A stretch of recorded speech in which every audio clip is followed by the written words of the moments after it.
Hi guys, welcome back to our channel. Guys, మన channel cricket సంబంధించిన ప్రతి చిన్న అప్డేట్ మన ఛానల్ రెగ్యులర్ వస్తుంటాయి. ఇంకా మన ఛానల్ సబ్స్క్రైబ్ చేసుకోకపోతే గైస్ వెంటనే సబ్స్క్రైబ్ చేసుకోండి అండ్ పక్కన బెల్ ని యాక్టివేట్ చేసుకోండి. అండ్ అదే ఇంకా మా వీడియో లైక్ చెప్తే గైస్ వెంటనే లైక్ చేసి మన వీడియోలోకి తింటేద్దాం. గైస్ తప్పకుండా లైక్ చేయండి, లైక్ చేస్తే మన వీడియో మార్కెట్కి ఫాస్ట్ రీచ్ అవుతుంది. గైస్ వీడియోలోకి ముందు ఒక చిన్న రిక్వెస్ట్ ఏంటంటే ఒక్కసారి ఈ చిన్న క్లిప్ అయితే చూడండి. దాదాపు 90% సబ్స్క్రైబ్ చేసుకోకుండా చూస్తున్నారు. గైస్, మన ఛానల్ క్రికెట్ సంబంధించిన ప్రతి చిన్న అప్డేట్ రెగ్యులర్ వస్తుంటుంది కాబట్టి ఖచ్చితంగా మన ఛానల్ అయితే సబ్స్క్రైబ్ అయితే చేసుకోండి. ఇక ఇండియా వర్సెస్ జింబాబ్వే సూపర్ 8లో మన టీమిండియాకి సెకండ్ మ్యాచ్ వచ్చేసి జింబాబ్వేతో ఆడబోతుంది. ఈ మ్యాచ్ వచ్చేసి మన టీంకి చాలా క్రూషియల్ అని చెప్పుకోవచ్చు. ఈ మ్యాచ్ గెలిస్తేనే మనకి ఛాన్స్ అయితే ఉంటుంది సెమీఫైనల్కి వెళ్ళటానికి. ఆల్రెడీ మన టీండియాకి చాలా కొంచెం ట్రిక్కీ పొజిషన్లో అయితే ఉంది. మరి సెమీఫైనల్కి వెళ్ళదా అనేది, ఎందుకంటే మన టీంని ఆల్రెడీ చాలా భారీ మార్జిన్తో అయితే ఓడిపోయింది గత మ్యాచ్ వచ్చేసి. సో కాబట్టి కొంచెం ట్రిక్కీ పొజిషన్లో అయితే ఉంది కాబట్టి ఈ మ్యాచ్ గెలవాలి అండ్ నెక్స్ట్ మ్యాచ్ వెస్టిండీస్తో గెలవాలి. ఈ 2 మ్యాచ్లు గెలిచిన తర్వాత సౌత్ ఆఫ్రికా పైన మనం ఆధారపడైతే ఉండాలి. సౌత్ ఆఫ్రికా మిగిలిన 2 మ్యాచ్లు గెలిస్తే మన టీంని ఆటోమేటికల్లీ క్వాలిఫై అయితే అవుతుంది సెమీఫైనల్కి. ఇక మెయిన్గా ఈ మ్యాచ్ వచ్చేసి చీపక్లో జరగబోతుంది. మరి ఇక్కడ యూజువల్గా చూసుకుంటే ఈ వరల్డ్ కప్లో చాలా హై స్కోరింగ్ మ్యాచెస్ అయితే మనం అయితే చూస్తున్నాం. ఈ వరల్డ్ కప్లో అన్ని స్టేడియంస్తో పోలిస్తే ఇక్కడే మనకి చాలా రన్స్ అయితే వచ్చినాయని చెప్పుకోవచ్చు. సో ఈ మ్యాచ్లో కూడా అలాంటి కైండ్ ఆఫ్ వికెట్ ఎక్స్పర్ట్ అయితే ఎత్తున్నాం. ఇక్కడ మొత్తం 16 మ్యాచ్లు జరిగితే T20లో 9 మ్యాచ్లు ఫస్ట్ బ్యాటింగ్ వేసి గెలిచిలు, 6 మ్యాచ్లు సెకండ్ బ్యాటింగ్ వేసి అయితే గెలిచిలు. యావరేజ్ ఫస్ట్ ఇన్నింగ్స్ స్కోర్ చూసుకుంటే 165 అవుతుంది. బట్ పాస్ట్ రికార్డ్స్తో పోలిస్తే రీసెంట్ రికార్డ్స్ అనేది చాలా హై స్కోరింగ్ లాగానే మనకైతే కనబడుతున్నాయి. ఇక వీరి మధ్య హెడ్ రికార్డ్ చూసుకుంటే మొత్తం 13 మ్యాచ్ల్లో మన టీంని 10 మ్యాచ్లు గెలిచింది, జింబాబ్వే 3 మ్యాచ్లు అయితే గెలిచింది. ఇక టీమ్స్ విషయానికి వస్తే ఫస్ట్ మన టీం విషయానికి వస్తే ఇట్లా మరి ప్లేయింగ్ లెవెల్లో ఏమైనా మార్పు ఉంటాయా, మరి స్ట్రాటజీ ఏ విధంగా ఉండాలి అనేది ఈ వీడియోతో చూద్దాం. ఖచ్చితంగా స్ట్రాటజీ వచ్చేసి కొంచెం స్మార్ట్ క్రికెట్ అయితే ఆడాలి.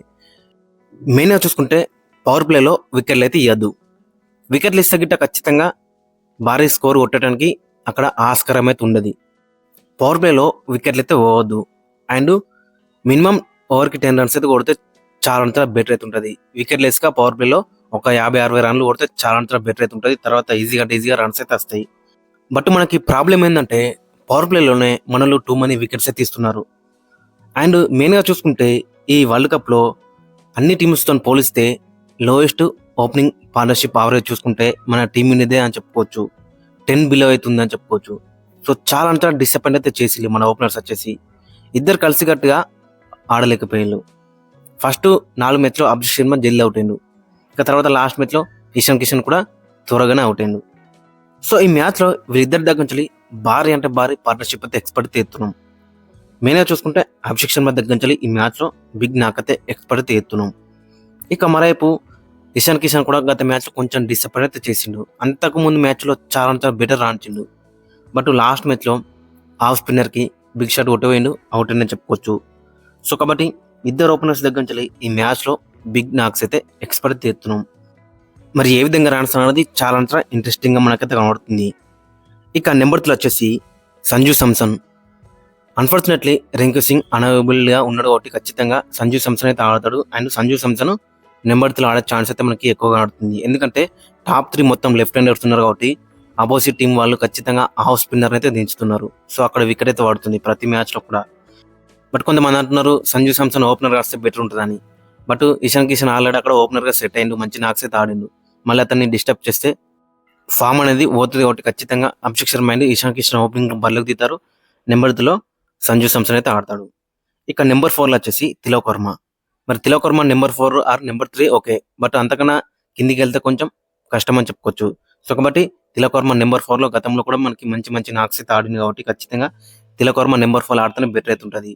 తిలక్ వర్మ దగ్గర నుంచి కూడా మంచి ఇన్నింగ్స్ అయితే ఎక్స్పెక్ట్ చేస్తున్నాం. గత మ్యాచ్లో మనం చూసినాం కదా, పెద్ద షాట్ కొట్టవేండు, అక్కడ అవుట్ అయినా చెప్పుకోవచ్చు మార్కో హెన్సన్ బౌలింగ్లో. బట్ ఈ మ్యాచ్లో ఖచ్చితంగా ఇతని దగ్గర నుంచి 50 రన్స్ అయితే ఎక్స్పెక్ట్ చేస్తున్నాం. మరి ఏ విధంగా కంబ్యాక్ చేస్తున్నారు అనేది చాలా ఇంట్రెస్టింగ్గా మనకైతే కనబడుతుంది. ఇక నెంబర్ 5లో వచ్చేసి కెప్టెన్ సూర్యకుమార్ యాదవ్. సూర్యకుమార్ యాదవ్ కూడా ఫస్ట్ మ్యాచ్ మంచిగా రాణించిండు యూఎస్ఏకి అగెనిస్ట్గా.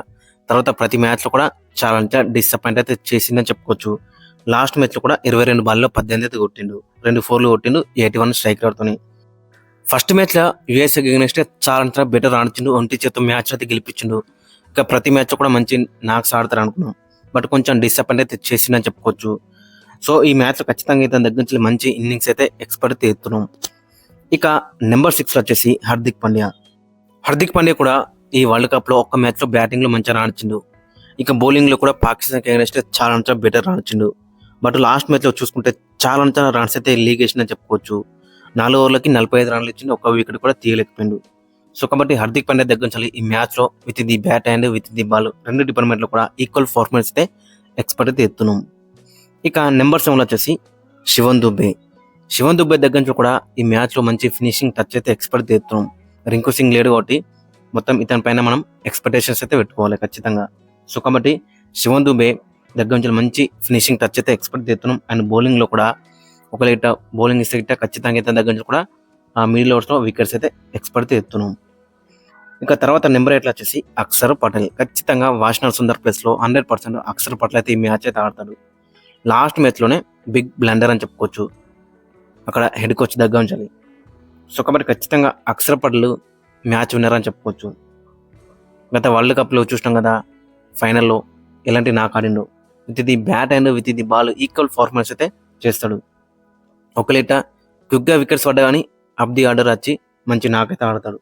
సో అలాంటి ప్లేయర్ అని చెప్పుకోవచ్చు. ఖచ్చితంగా తన దగ్గర నుంచి ఈ మ్యాచ్లో with the bat and with the ball రెండు డిపార్ట్మెంట్లో కూడా ఈక్వల్ పర్ఫార్మెన్స్ అయితే ఎక్స్పెక్ట్ చేస్తున్నాం. ఇక తర్వాత నెంబర్ 9 వచ్చేసి హర్షదీప్ సింగ్ కూడా లాస్ట్ మ్యాచ్లో మనం చూసుకుంటే చాలా బెటర్ బౌలింగ్ అయితే ఇచ్చిండు. 4 ఓవర్లకి 28 రన్లు ఇచ్చిండు, 2 క్రూషియల్ వికెట్లు అయితే తీసుకున్నాడు. ఈ మ్యాచ్లో కూడా జింబాబ్వేని జల్దీ అవుట్ చేస్తే గిట్ట మనకి నెట్ రన్ రేట్ అనేది చాలా యూస్ఫుల్ అయితే తోటి ఇతని దగ్గర నుంచి పవర్ ప్లేలో చాలా వికెట్స్ అయితే ఎక్స్పెక్ట్ చేస్తున్నాం. ఇక తర్వాత చూసుకుంటే జస్ప్రీత్ బుమ్రా కూడా లాస్ట్ మ్యాచ్లో 3 వికెట్లు తీసుకున్నాడు, క్రూషియల్ వికెట్స్. 4 ఓవర్లు ఇచ్చిండు, 15 రన్లు మాత్రం ఇచ్చిండు, 3 క్రూషియల్ వికెట్లే తీసుకున్నాడు. సో హర్షదీప్ సింగ్ అండ్ బుమ్రా దగ్గర నుంచి పవర్ ప్లేలో చాలా వికెట్స్ అయితే ఎక్స్పెక్ట్ చేస్తున్నాం. ఇక తర్వాత తీసుకుంటే నెంబర్ 11 వచ్చేసి వరుణ్ చక్రవర్తి.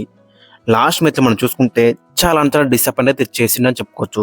4 ఓవర్లు వేసి 47 రన్లు అయితే ఇచ్చిండు, ఒక వికెట్ అయితే తీసుకున్నాడు. ఓవర్కి 11.8 రన్స్ అయితే ఇచ్చిండు. ఈ మ్యాచ్లో వరుణ్ చక్రవర్తి దగ్గర నుంచి చాలా వికెట్స్ అయితే ఎక్స్పెక్ట్ చేస్తున్నాం. మరి ఎలాంటి కంబ్యాక్ చేస్తున్నా అనేది చాలా ఇంట్రెస్టింగ్గా మనకైతే కనబడుతుంది. ఇక ఫైనల్గా ప్లేయింగ్లో అక్కడ మనం చూసుకుంటే ఓపెనర్స్ వచ్చేసి అభిషేక్ శర్మ అండ్ ఇషాన్ కిషన్ బరిలోకి దిగుతారు. ఇక నెంబర్ 3 వచ్చేసి సంజు శాంసన్, నెంబర్ 4 వచ్చేసి తిలక్ వర్మ, నెంబర్ 5 అక్కడ మనం చూసుకుంటే కెప్టెన్ సూర్యకుమార్ యాదవ్, నెంబర్ 6లో హార్దిక్ పాండ్యా, నెంబర్ 7లో శివన్ దుబే, నెంబర్ 8లో అక్షర్ పటేల్, నెంబర్ 9లో హర్షదీప్ సింగ్, నెంబర్ 10లో జస్ప్రీత్ బుమ్రా అండ్ నెంబర్ 11లో వరుణ్ చక్రవర్తి. ఇక మరైపు జింబాబ్వే విషయానికి వస్తే గిట్ట జింబాబ్వే లాస్ట్ మ్యాచ్లో మనం చూసినాం కదా, చాలా వీళ్ళు డిసప్పాయింట్ అయితే చేసిలని చెప్పుకోవచ్చు. 107 రన్స్ తేడాతోనైతే ఓడిపోయారు. మెయిన్గా చూసుకుంటే వీళ్ళ బౌలింగ్లో చాలా బెటర్ ఉందనుకున్నాం, బట్ 254 రన్స్ అయితే ఇచ్చిళ్ళు. అండ్ బ్యాటింగ్లో కూడా 147కే ఆల్ అవుట్ అయ్యాలని చెప్పుకోవచ్చు. మెయిన్గా చూసుకుంటే బ్రాడ్ ఈవెంట్స్ అయితే చాలా బెటర్ బౌలింగ్ ఇచ్చిండు అండ్ బ్యాటింగ్లో కూడా చాలా మంచి నాకైతే ఆడిండు. మరి ఈ మ్యాచ్లో ఏ విధంగా వీళ్ళు కంబ్యాక్ చేస్తారన్నది ఇంట్రెస్టింగ్గా కనబడుతుంది. బట్ వీళ్ళ fast bowlers Blessing Muzarabani and Ngarava, Brad Evans అయితే చాలా బెటర్ రన్స్ ఉన్నారు.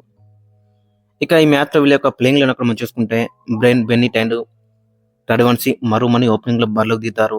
నెంబర్ 3లో రయాన్ బార్ల్, 4లో సికిందర్ రజా, 5లో బుస్కేవా, 6లో టోనీ మునయోంగా, 7లో డియన్ మేయర్స్, 8లో బ్రాడ్ ఈవెంట్స్, 9లో క్రీమర్, 10లో రిచర్డ్ ఎంగారవా అండ్ 11లో బ్లెస్సింగ్ ముజర్బాన్. ఈ విధంగా ఉంటుంది వీళ్ళ యొక్క ప్లేయింగ్లో వచ్చేసి.